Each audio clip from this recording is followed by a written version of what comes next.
The more you listen to your kids, the closer you'll be.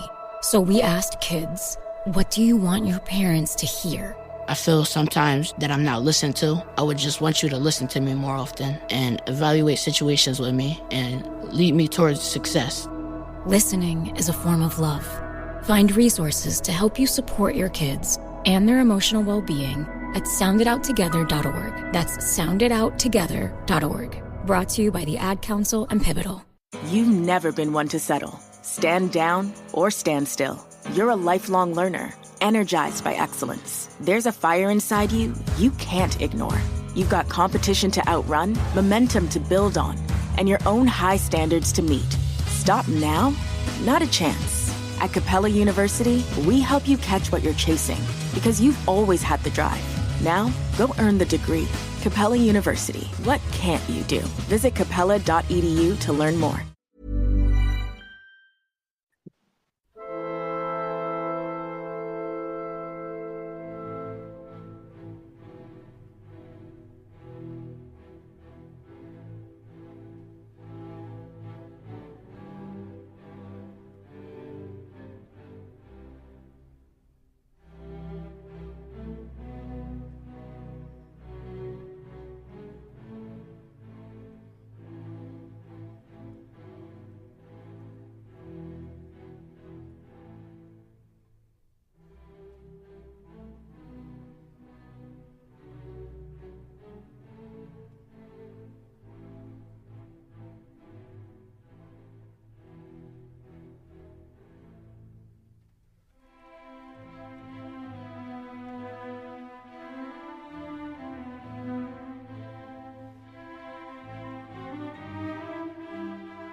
Welcome again to the Explaining History podcast. I'm very, very honoured today to be joined by James Loeffler, author of An Exceptional Hatred, Antisemitism and the Fight Over Free Speech in Modern America. Obviously, it's a book about the present moment, but it spans really almost like a century of the struggles of Jewish Americans and the complexities around free speech and hate speech and that difficult way we navigate that. But firstly, James, it's a pleasure to have you today. Welcome. Thank you. It's so nice to be here with you. So firstly, let's just talk a bit about the book.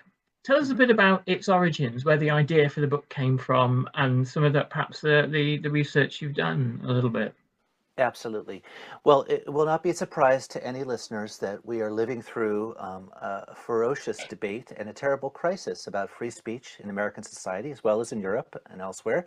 And the question of anti-Semitism is at the heart of it, right? We face a problem of surging anti-Semitism. We face very difficult questions about how to respond to it with law, terrific politicization. This book, for me, as an historian, is an attempt to try and understand how we got here. And the immediate pretext for it was not, as someone might imagine, October 7th, 2023, what's happened on American college campuses, the Trump administration. Those things I engage with, but I really begin actually with August 2017, Charlottesville, Virginia. I was then a history professor teaching at the university there. And it was, to remind people, it was a terrible moment in American history and Jewish history when white supremacists staged a violent rally in the city. They came ostensibly, they claimed it was to promote free speech and to defend Civil War memorials, but they ended up not only attacking African Americans and other local community members, but they also targeted Jews, and they chanted this horrible slogan, "Jews will not replace us." Yeah. That brought out a huge debate about free speech in American society. And the book is an attempt to understand that moment and to understand these debates throughout, as you say, a longer history of American society. So we don't simply say this is something that's never faced us before as a challenge. Yeah. And it's worth mentioning, of course, one anti-fascist, Heather Heyer, was murdered at Charlottesville, and others seriously harmed. And President Trump, I believe, afterwards sort of both sided the Yes. kind of fascists and anti-fascists, which at the in 2016, when Trump came along, there was a kind of a pensive moment about, well, what will this mean? And then in 2017, you have again this moment, which I think is to look at it externally, not being in the US, but looking at externally at the US, is quite jaw-dropping in the in the kind of the brazenness and openness of not simply a far right movement, but really a neo-Nazi movement. Yes. Yes. You have young men in SS type haircuts with torches and salutes. You have to take them at face value about what they're really trying to tell the world. And what struck me was again for most of the time, when you look at the history of post-war fascism in Britain, in America, most of the time it does exist kind of on the fringes, and they have largely the far right largely distanced itself from overt kind of Nazi imagery, paraphernalia, marches. This was all different, and this showed a hugely emboldened far right. It is, and it's a very complicated moment that we're passing through, because what we saw in 2017 was a question for the American conservative right, the Trump movement, whether they would embrace this hate or whether they would disavow it. And as you mentioned, President Trump basically refused to really engage with it. He simply said, well, the far left has their extremists too. Find people on both sides. And for many people, this was a sign of a moral failure. What happened subsequent to that is the emergence of the reality that all of us live with, and I know this is also a challenge in Europe as well, which is to say that you now had conservatives who flipped from simply saying, "Oh, we shouldn't take this too seriously," or "We're not going to condemn this because that would be extending a favor to our political opponents on the other side," to simply flipping and beginning to say, "Actually, we are now going to focus on anti-Semitism. We're really going to take this issue quite seriously." But we're going to divide it from anti-racism. We're going to say that this is now, our issue, and we're going to say this is only a problem when it emerges, as we claim, from the left. So there was this whole political move that emerged from that time, and that created the conditions for the reality we've seen, which is when Trump came back into power in the United States, right? In the context of a new challenge, debate over Israel-Palestine, debate over what was happening in Gaza, a debate over what the American role should be in handling that and handling protest, things went into overdrive. And one of the things I wanted to understand is the political uses to which anti-Semitism is put, not just what explains its persistence, but how the right uses it, how the left responds, those debates, because they do have a history, and a history relates to, as we're talking about here, the broader story of American society. And I think that actual debate, the uses and abuses of anti-Semitism, and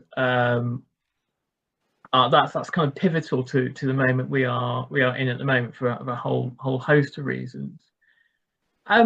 Let's go back first and talk about the kind of the long history that you outline in the book of kind of sort of open kind of anti-Semitic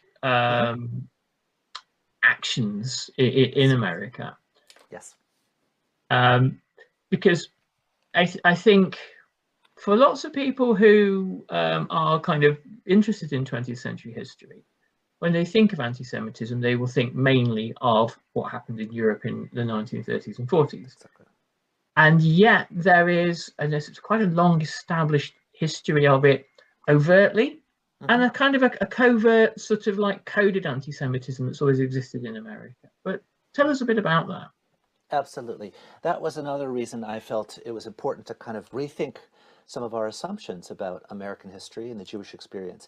We have a basic story that we tell, which is the worst episodes of anti-Semitism took place in Europe.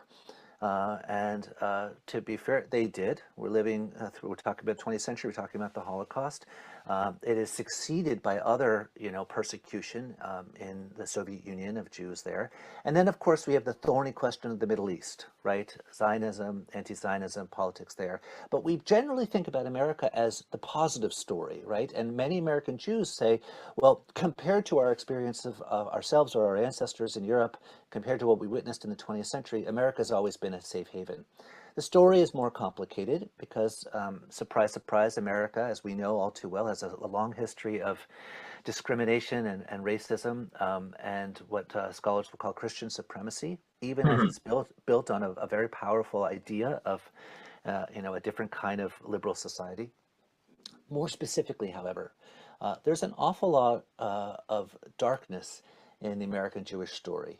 And even in some of the moments that we often imagine to be the peak of harmony, we see it. So I went back to look at what was happening in the 1940s, and it turned out that Americans, even as they deeply, deeply came to view Hitler and the Nazis as evil and anti-American, as not only military enemies, but the definition of immorality, that did not mean they liked Jews per se. It was possible to have an anti-fascist opinion, to be an American opposed to the Nazis, to think what the Nazis had done to Europe and even to the Jews was wrong and bad, and yet to turn around and look to your Jewish neighbors and say, well, they don't really fit in. No. They're not quite, the paradigm of a white Christian American, or they are too closely related to communism. And too closely related to, Russia and things of that nature, or they're associated with radicalism. What we find when we look more closely is in the 1940s, anti-Semitic attitudes actually go up in American society after World War II, after the Holocaust, before they eventually go down. We also find there's violence. And many Americans are aware of race riots, right, that take place in urban centers as white communities are resisting violently civil rights. There's a smaller but still important phenomenon of anti-Semitic violence that takes place in the streets of American cities. I'm talking about the 1940s, particularly Right. late 40s. And it raises this question, which is, well, what do you do about it, right? And it raises a question about how do you combat this hatred?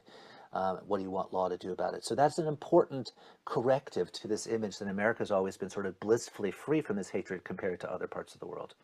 Well, there was throughout a number of Tony Judd's books. I think in Thinking the 20th Century and in his collection of articles in Reappraisals, he makes the argument that often his students would ask him, well, why didn't the Americans and the British, when they knew about the Holocaust, do more? Bomb the railway lines, advance the pace of the war to help the Jews. And his argument is, well, there are some operational reasons why they didn't do it, but the big one was political, because they knew there were anti-Semites in both Britain and America, and what they didn't want was the popularization of the idea that this war is being fought for the Jews. And then you fall into kind of all these anti-Semitic tropes of this sneaky lot that dragged us into this war with the otherwise blameless Germans. And they could see that the potential for that narrative. And whilst I think there are, it's a very complex question as to why that didn't happen, I do think that motivation certainly existed with both Roosevelt and Churchill. And I think, to your other point, after the war, when the various histories of anti-communism in the late 1940s into the early 1950s, obviously there are people like the Rosenbergs, for example, but throughout all that, there's so much coded anti-Semitism. You have this foreign ideology that is conspiratorial, that you have various people in particularly in state governments across the South, articulating essentially, a couple of years after the defeat of Nazism, this idea, this essentially Judeo-Bolshevik idea. Yes. And there was, there were various kind of oral histories of the time of Jewish people remaining very, very quiet about politics after the war, really keeping their heads down. And one of the things, actually, that it seems that lots of people were, in 1948, were very quiet about, contrary to what people might imagine. They were very, very quiet about Israel.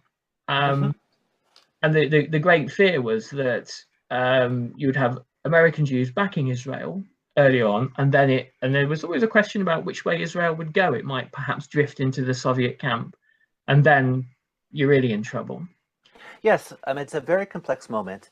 I do think that American Jews are quiet because they do not want to, they do not want to attract that hatred.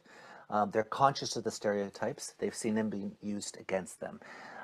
Israel's a very interesting question because also they're facing a crisis, which is they've got, most American Jews at that time have family who are survivors of the Holocaust in Europe, or families who are victims, right? It might be close family, distant family. Not every American Jew, of course, but there's a lot of it. And they're watching as those gates are being closed too. The refugees have nowhere to go. So on the one hand, they want to support this idea of, oh, if there's a Jewish state being created, that's a destination for them. On the other hand, we know this also, that some of the American political support for Israel is because they simply say that'll solve us from having to take a Jewish population into our borders, right? Yeah. And I think many American Jews are not very focused on the consequences of the partition of Palestine. They're not really focused on the intense human cost that's going to be incurred by Palestinians, or the complex politics of how this is actually going to be achieved as a political decision by the UN and states. But they think about these things much more in terms of, where's my family going to go? What's this going to mean if this becomes an issue that's going to attract attention? I would add one other thing about this. You're drawing our attention to the stereotypes that are coursing through the American world and then of 1940s, 1950s. It is that this idea of a linkage between Jews and communism, it's also simply a linkage that Jews are the secret power behind civil rights, that they are the person standing behind the African American drive for equality, and that they are the secret power that is actually enabling what many racists would say is an impossibility. If we think that African Americans are somehow inferior, how can they be succeeding in winning their rights? Well, there must be somebody else doing it for them. Two racisms for one there. And, Two racisms, yes, yeah. And that becomes a trope that I think we see recurs throughout American history. We saw this, back in the 2010s when this idea surfaces that it's, ultra-liberal philanthropists are the secret cause driving mass migration and threatening, white demography in America. We see this, and there are versions of this that will surface on the far left too, that there's a conspiracy of all Jews, because of their identification with Israel or their secret financial interests. So these are things that have a long run in American society. And the reality, of course, is that, Jews are not a monolith. No people anywhere are. Right. And there are Jews marching for Gaza. There are and there are Jews supportive of Israel. Yeah. But also, I can name countless non-Jewish supporters of Israel and so on and so forth. And here's where kind of the struggle against anti-Semitism, there are all sorts of complexities emerge in it, weaponized actually very often by Israel itself to equate Israel with this kind of connection to all Jews everywhere, which again, you wouldn't say that about any other ethnic group. There are, there are people living in Jamestown in New England that have no connection whatsoever with where I come from. So it's one of those things. It's a kind of an exceptionalism that is put upon Jewish people.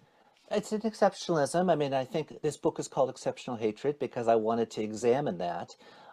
It's a complicated exceptionalism. One thing we find in American society is that if you look on, say, both sides of the Israel-Palestine divide, and you look on college campuses, and I work on a college campus as a professor, you find that both communities who are implicated in that drama feel that they are being singled out and exceptionalized, right? We often hear people on the left say there's a Palestine exception. You can't say negative things about Israel or else you're accused of being a bigot. But then we find people in parts of the Jewish community who will say, well, all other hatreds can be easily denounced, but this one there always has to be an asterisk, and we have to say, well, wait a second, this might be more a political thing. The goal is that they get to have a uniform standard. And the goal for me as an historian is to explain how did this become such a unique problem, right, that draws to these things.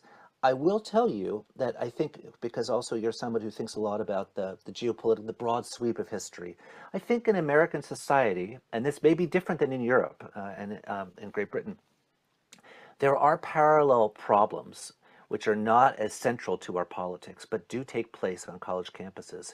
Debates about Hindutva, about India and Indian nationalism that divide students.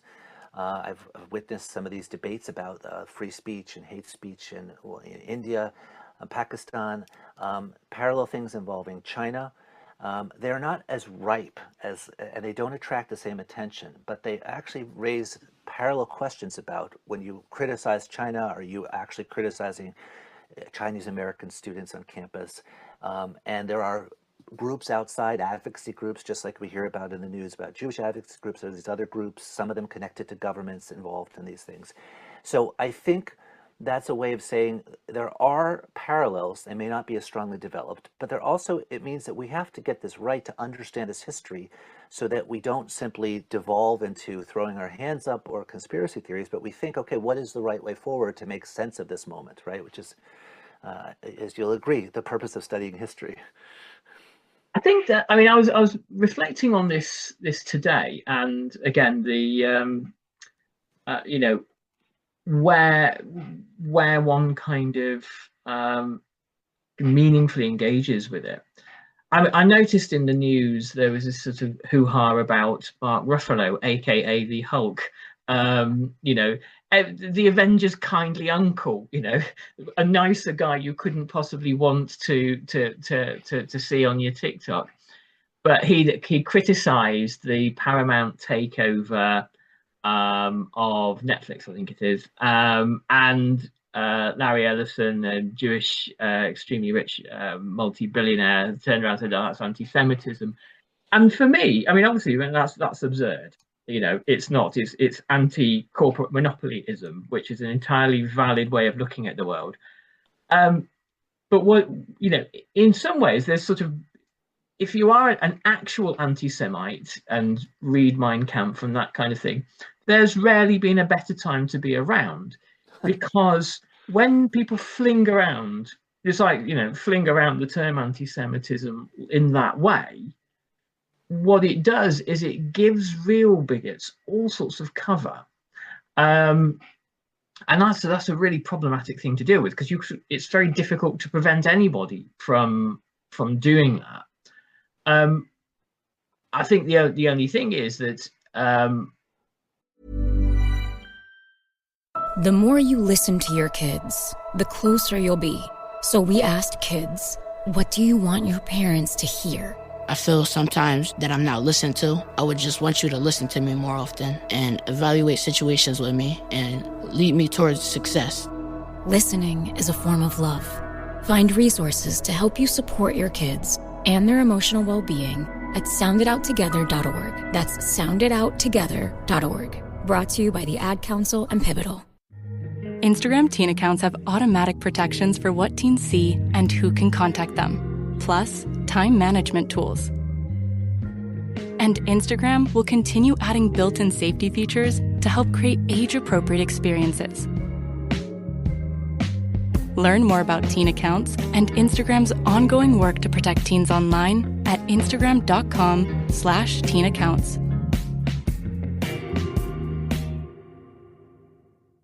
There's a fire inside you can't ignore. Stand still? Not a chance. You're a lifelong learner who's come this far. Now, we're here to help you keep going further. Capella University. What can't you do? Visit capella.edu to learn more. It's an absurdity, and yet it is kind of reported on and amplified, and it's gone around the world a dozen times before anyone's had a chance to go, hang on a moment. Right. Well, I think the challenge is that first and foremost, we live in an environment where American Jews are quite fearful. You know, the rate of violence in places like New York, hate crimes is extraordinarily high. And so people want to figure out what's the causal factor driving it. And it can't only be, you know, not everyone's a neo-Nazi, or not everyone, some is a religious fundamentalist, right? There are other factors driving it, but we, in our urge to find quick solutions, we also then look for, you know, very easy explanations. The other problem with this is the question about, and this is really, I think, what the debate is with Mark Ruffalo, and it's a debate that runs through history, I will say also, which is intent versus impact. That's our challenge, right? When we say this policy that was perpetrated, you know, by the Slovaks, was it a conscious policy to eradicate other, you know, minority groups inside their territory, or was it actually about a war, a political struggle, nation building, right? And the Ruffalo thing is the same thing. I think his critics are right to say, in this environment, this can land with an impact that can stoke more fear mongering and demonization and, you know, conspiracy theories. Even if he is right to say that was not my intent. I'm just calling out, you know, a guy who I think is on the wrong side of the politics of this issue, and therefore I want us to be skeptical, right, of what this means. I do think that's an interesting problem for historians to parse, right? And we've talked about the Holocaust. I mean, this is 101 with the Holocaust, right? How much is it the stated intent from the get-go to inflict this genocidal violence on, you know, Europe's Jews and other populations, and how much is it it's not? Even with the Nazis, who we know that they're bigots, it's hard for us sometimes to parse intent versus impact. So without drawing comparisons, I just think that's a conceptual problem that we are struggling with as scholars as well as society, you know, in trying to make sense of the impact of things. And there is a rush to judgment. Our media doesn't help it, and there's a rush to decontextualize, right? And then things simply become about a remark attributed to someone, which seems to be, you know, completely targeting a group, when it may be actually a form of protected political speech. That is the challenge that we really do need to wrestle with, and we're very quick to rush past it. One thing, I'm coming back to Charlottesville. Do you think that this was really the product essentially of Trump in 2016, that there were pre-existing anti-Semitic forces there that were simply waiting for that kind of a moment to come along, where the extreme right could be emboldened?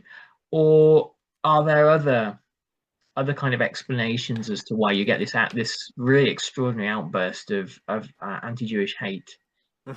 I tend to view this in a broader context as related to two factors, both of which enabled the rise of President Trump and his style of, you know, racial populism, but are less because of him or because of even his rhetoric, which I think has had a hugely negative effect on our society. The first is racism, right? And if you hear what I'm arguing between the lines here, it's that so much of anti-Semitism gets keyed to race and racism. So as America has become much more diverse and was changing as a result of migration, demographic changes, the far right was looking for a way to mobilize itself, and it responded also to Black Lives Matter. It responded to a moment of racial reckoning about racism being, you know, confronted again. And it was looking for scapegoats, and it was looking for a way to amplify its reach. And I think Charlottesville, that's very clearly what they understood themselves as doing. This is a race war, they said, and we're fighting against what they said were Antifa, Black Lives Matter, and once again the powers behind them, aka the Jews. The second thing was generally just populism, right, and a deep sense of disempowerment, a sense that the game is rigged, a sense that the economy is not working, and therefore the concentrations of wealth and power, cry out for people to revolt and rebel. That happens across the political spectrum. The far right in that moment seized on it and said, well, it's white men who are really the greatest victims, right? And therefore we want to explain who's oppressing them. It goes back to what we said before, this idea, well, it can't quite be the minorities because we think we're better than them. So it must be some super clever, super diabolical power, of this tiny group of people, the Jews, who are nevertheless so visible. And I do think that Trump was capitalizing on that, and they were watching him. If you look at some of those far-right activists, they were kind of hailing Trump, but also watching. The more you listen to your kids, the closer you'll be. So we asked kids, what do you want your parents to hear? I feel sometimes that I'm not listened to. I would just want you to listen to me more often and evaluate situations with me and lead me towards success. Listening is a form of love.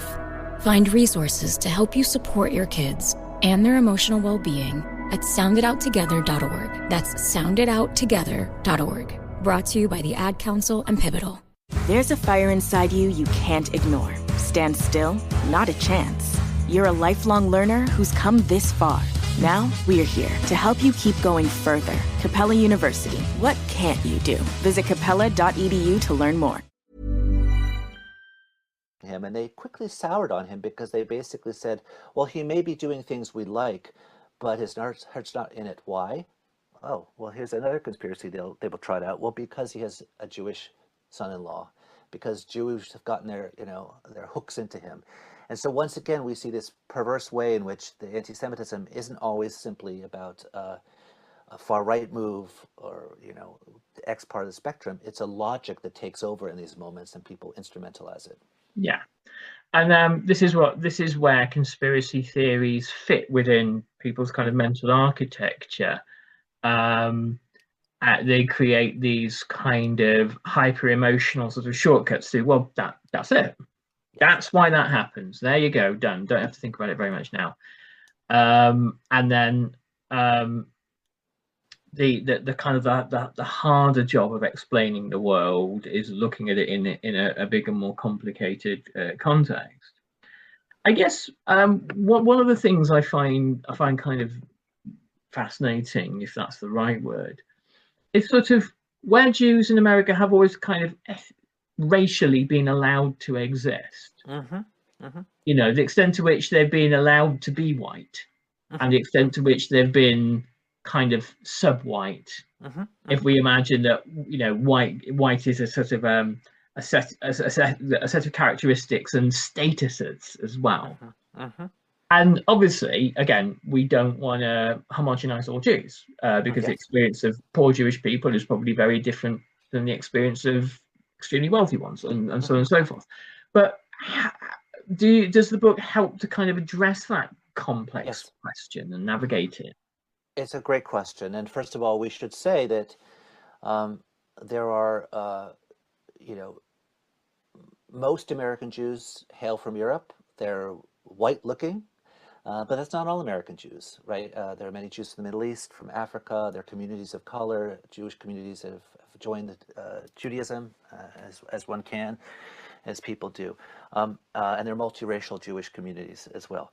But that whiteness is a big part of the story. And I think it has to do with the fact that, as we know, whiteness is this contested category that, beyond simply saying that blackness in American law and history is rendered inferior, right? There's a lot of other groups that raise these questions. What's the status of Hispanics or Latinos, Mexican Americans? American law still, if you go to the doctor's office, they ask you whether you were Hispanic white, Hispanic non-white, right? So whiteness is a complicated thing. And Jews, it's even more complicated. You're dealing with a community that has an ethnic identity based on descent that goes back a very long time. It has a community that's been bounded by language and faced discrimination from the outside, but it's also a religion, that is open. People can join it. People can leave it. In the specific context of American history, what we have seen is a lot of moments where the question of where Jews fit into the racial order has been something that preoccupied people. And when they're trying to make sense of, well, what does it mean to be white versus black when not everybody fits those categories, Jews become the center point. I'll give you a couple of more concrete examples. What we find, say, let's take 1940 Chicago that we've mentioned, where there's this uptick in anti-Semitism after World War II, and there's this violence. There are people in Chicago who are opposing black Americans moving into the city, and they're opposing Mexican Americans, and they're kind of skeptical about Jews, and they see Jews as not as much of a threat. But then they turn around in some very famous cases I talk about in this book, and they say, well, the Jews aren't really white.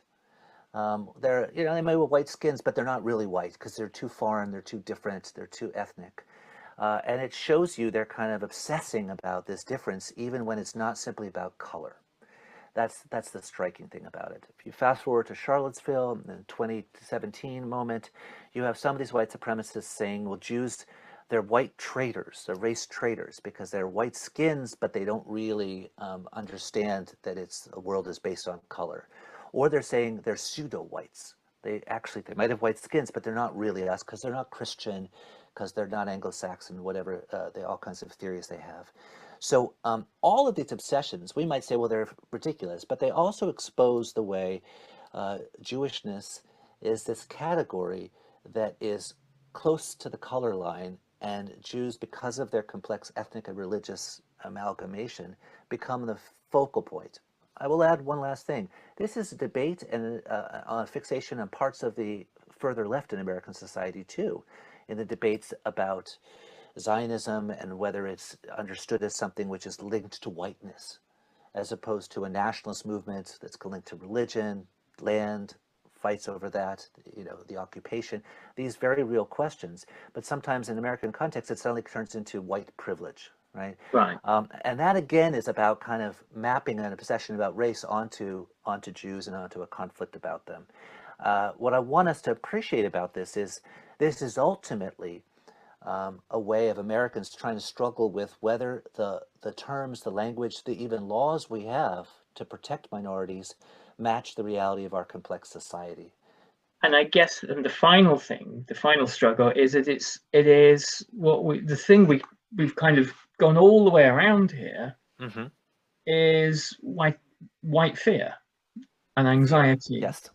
And the fear that and you there's a version of this in the UK, there's a version of this in Europe, that one day we will not be running things.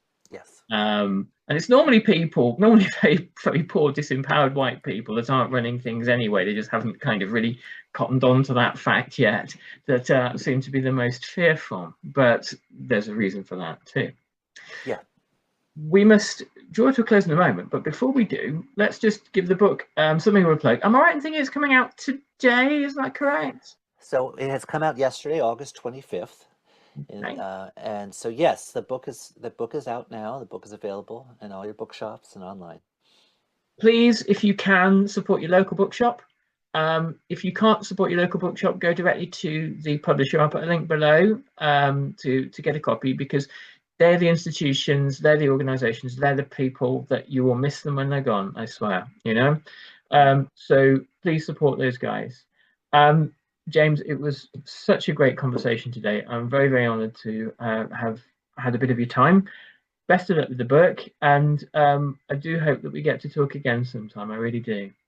Thank you. It's been a pleasure. Take good care now.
The more you listen to your kids, the closer you'll be. So we asked kids, what do you want your parents to hear? I feel sometimes that I'm not listened to. I would just want you to listen to me more often and evaluate situations with me and lead me towards success. Listening is a form of love. Find resources to help you support your kids and their emotional well-being at soundedouttogether.org. That's soundedouttogether.org. Brought to you by the Ad Council and Pivotal. Thumbtack presents Tile Trouble. Every single time I use my sink, I make eye contact with the uneven grout on my kitchen backsplash. The crooked corners eye me, and I'm haunted by more tiling questions than I thought possible. What kind of pro can fix a backsplash? Can I replace one cracked tile, or should I replace them all? What if I just use Thumbtack? I can hire top-rated pros, read reviews, and compare prices with a tap, all on the app. Thumbtack knows homes. Download the app today. Thank you for listening to this episode of Explaining History. This podcast is an independent production, and it's listener support that keeps these conversations going week after week. If you find value in the show and want to help cover the costs of research and production, please consider making a contribution. You can join our community on Patreon or make a one-off donation. Just follow the links in the show notes for this episode. Every bit of support is truly appreciated.